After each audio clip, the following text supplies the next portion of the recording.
नमस्कार। बागेश्वर धाम के धीरेन्द्र शास्त्री आजकल बहुत चर्चा में हैं। इस बहाने मीडिया में हिंदुत्व की बात हो रही है तो स्वाभाविक ही बीजेपी की बल्ले बल्ले है। यहां तक कि राहुल गांधी की यात्रा का समापन नजदीक होते हुए भी मीडिया में यात्रा पीछे छूट गई है।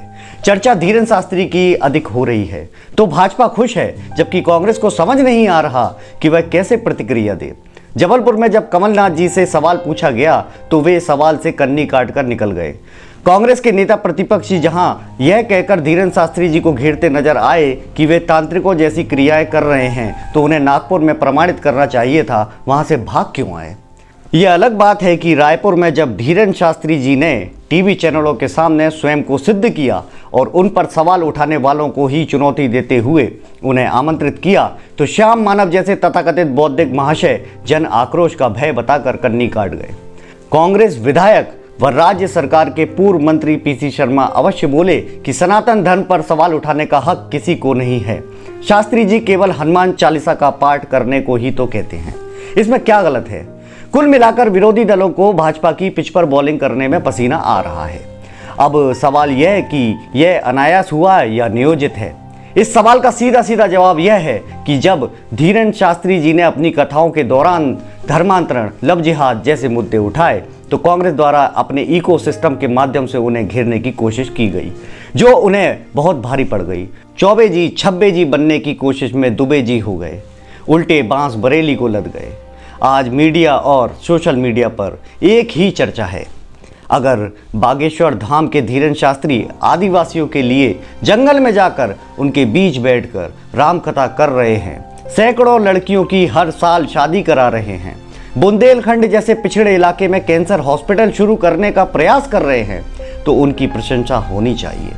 अब रहा सवाल उनके द्वारा किए जाने वाले चमत्कार का, तो यह कोई विशेष बात नहीं है, क्योंकि सामने वाले के मन की बात जानने वाले एक दो नहीं सैकड़ों की संख्या में भारत में मिल जाएंगे।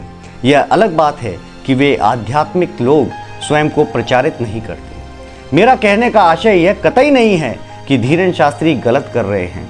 वे जो कुछ कर रहे हैं वह युगानुकूल है, आज के समय की मांग है।